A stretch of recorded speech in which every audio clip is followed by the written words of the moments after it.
Soldiers stood at the ready. The situation was not optimistic. A large number of enemies were entrenched outside the city. This battle was about the survival of the kingdom, but I had long been prepared. The enemy's attack was fierce. They pushed over large trees and rushed into the city along the branches, charging continuously toward us. Seeing the time was ripe, I immediately shot a flaming arrow into the air. The soldiers received the signal and instantly ignited a large area of flames. Both the enemy and our defending soldiers were confused.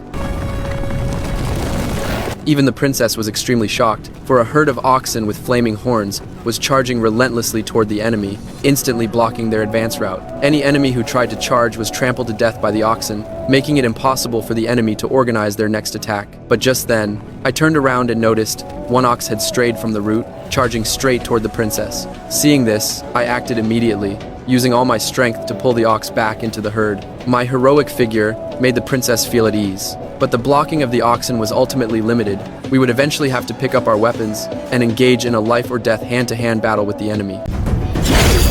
I charged forward into the thick of the battle, constantly slaying the enemy soldiers along the way. The enemy forces were so numerous, swarming in like a tide. I pushed forward against the overwhelming tide, holding back the charging enemy troops. Yet, with my own strength alone, there was ultimately little I could do. Even though I exerted all my efforts to slay the enemy, I remained powerless in the face of the surging hordes. Fortunately, I found a way to end this. I leaped up abruptly, grabbed a tree trunk, and by virtue of the branch's flexibility, successfully landed amid the herd of oxen. This was an extremely dangerous move.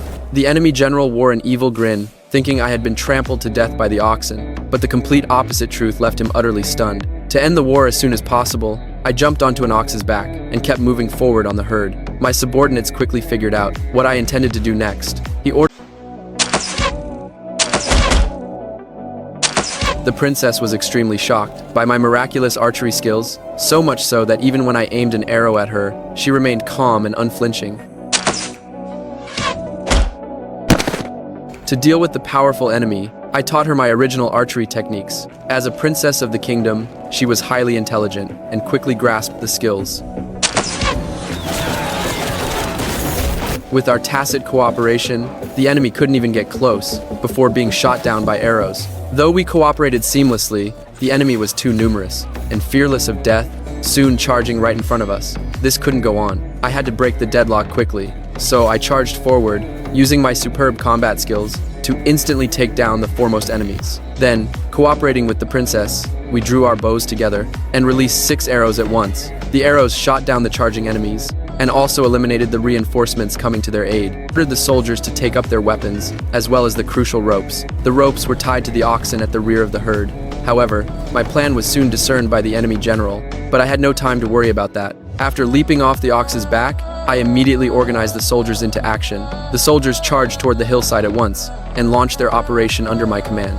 Just then, the enemy general launched an attack on me. Little did he know that I had spotted him long before. He had clearly underestimated my combat power. With just a single strike, I pinned him to the spot, unable to move. I immediately signaled to the soldiers to throw me the grappling hook. Climbing continuously up the huge tree was the ultimate goal of my mission. The moment the grappling hook was firmly anchored, it determined the outcome of the battle, and I would use this vast expanse of water to put an end to the war once and for all.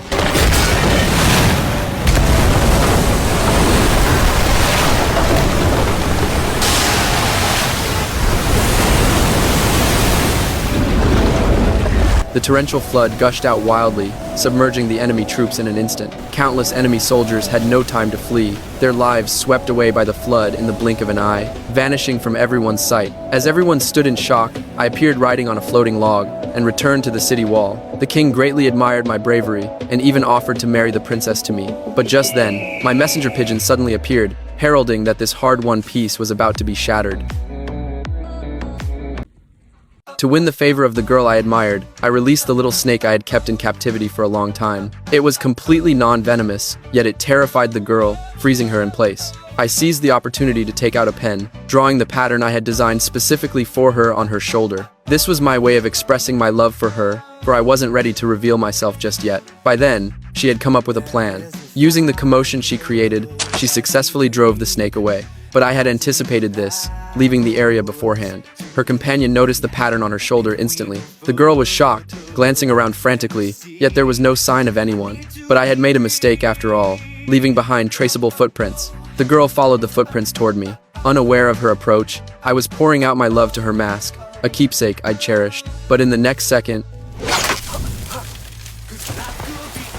an arrow narrowly missed, killing me. Still shaken, I couldn't help but look up, only to barely dodge another arrow. It was the girl, chasing me. I wanted to greet her, but all I received were deadly arrows. I had no choice but to keep dodging. Yet when I turned around, I spotted a natural trap. I immediately had an idea. I'd use it to capture her first. Watching her fall into the trap, I couldn't resist stepping forward to check, but there was no sign of her inside. In the next moment, she drew her sword and cornered me. I tried to explain, but she gave me no chance to speak. Fearing to make any sudden moves, I stayed completely still, and she finally restrained her killing intent. Seizing the opportunity, I hurried to explain. It was because of her mask that I'd sought her out. I only wanted to catch a glimpse of her true face. She looked half convinced. Just as I was about to confess my love, seeing her hostility fade, she swung her sword at me again. In the end, we tumbled down the mountain together, landing in an ancient temple, but she had no intention of letting me go, charging at me with her sword raised. I dodged her attacks by leveraging the temple walls, and in the chaos, accidentally tore off a sleeve of her clothing.